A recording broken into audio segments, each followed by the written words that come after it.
Touchdown! Touchdown, Buffalo. Excellent throw by Josh Allen. It was spectacular. It was amazing.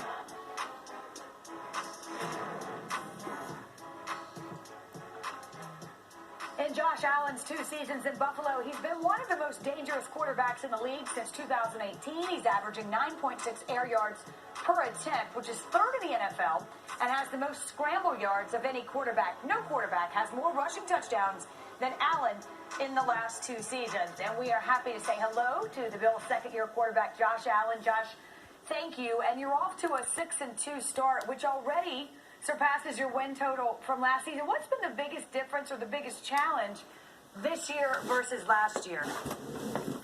You know, Wendy, first of all, I want to say thank you for having me on. It's an honor. But I would have to say, you know, the biggest challenge I think last year was obviously being new to the league. You know, being a rookie and just trying to get familiar with everything going around you. You know, being a professional football player, it's a little tricky at the start. But you know, we've honed in this year. Been in the same system. Got a really good rapport with Coach Dable. We've been able to talk and communicate of what I do and what I don't like. We've got guys that just really care about each other here. We work hard, and we're just trying to do our job. You know, being 6-2 is great and fine and dandy, but ultimately that's not our goal. So we're going to continue to keep working hard up here. Josh, in Week 4 against the Patriots, you sustained a vicious hit from Jonathan Jones that actually left you in concussion protocol. And I know after the fact, Brett Favre gave you some advice about your running style and the way you played. Can you share some of what he told you? You know, I grew up loving watching Brett Favre, you know, his competitiveness, how much fun he had with the game. So to be able to talk with him, get some advice from him was pretty surreal for me. But, you know, he just kind of told me, pick and choose your battles, understanding the situation. There's certain times where you need to go try to fight for an extra yard, but those times are very scarce and far and few in between. So I did pick his brain a little bit, and I learned a lot from him. Well, from one legend to another, I know you grew up watching Frank Gore, and now you play alongside him. What's it been like having someone like that as a teammate? It's unbelievable. His work ethic, his mentality, his mindset, how he talks to the guys. I mean, it just shows why he's been in the league for so long. It shows why he's a future, you know, first-round Hall of Famer, or your first ballot Hall of Famer. You know, love having him here. You know, I grew up a big Niner fan, so I had multiple Frank Gore jerseys. So to be in the same backfield with him and hand the ball off to him and get just to be around him, it's pretty special.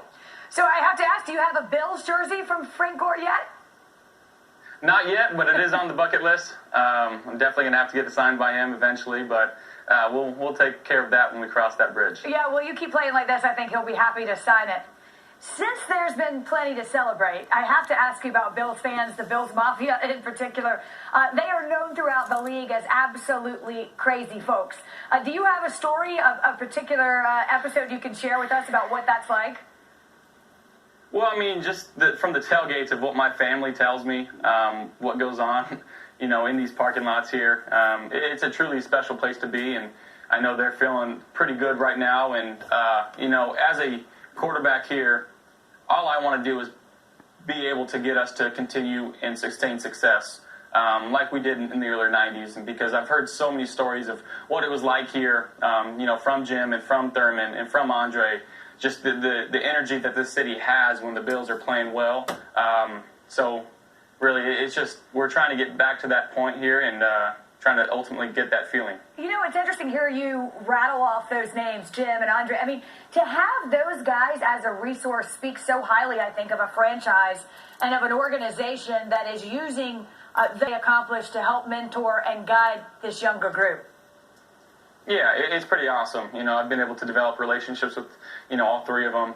And the crazy part is they could probably tell you when they first got here, they didn't want to be in Buffalo. And the love that they received and the community feel and how they really became a part of the city here. You know, Thurman lives here, Jim lives here, and they love it. They love being a part of this community. That speaks volumes, not just to the city of Buffalo, but the people that are here.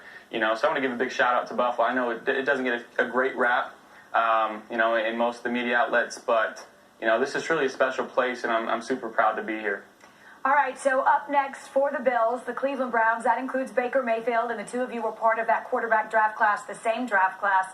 So let's play a little word association. Let's go through some of these quarterbacks that were in your draft class And just tell me the first thing that comes to mind, and we'll start with Baker. Competitor. Okay. How about Lamar Jackson? Electric. That's a fair word. Sam Darnold. Friend. That's my buddy. Okay. How did the two of you meet and become friends? We met going to a Jordan Palmer summit camp. We were camp counselors. We were both in college. But we met actually previously to that at the Touchdown Club of Columbus, and got to meet him and his family. Then we fast forward to the summit camp. We both decided to train with Jordan Palmer coming out of the draft. We, rented a house together the last 2 seasons, and we've been very communicative and talkative with each other, just because of, it's nice to have somebody in the same situation as you. Being a first-round quarterback and going through some of the pressures that are associated with it. So it's been, it's been a blessing to have him, and I would hope he would say the same thing about me. Just be able to talk and communicate about the things that we go through. All right, there's a couple others, but we're going to skip them in lieu of time, and I'll say the final quarterback, Josh Allen. Growing. Fair enough. Well, we look forward to watching you grow and play in the second half of the season. Best of luck. Thank you so much. I really appreciate it, Wendy.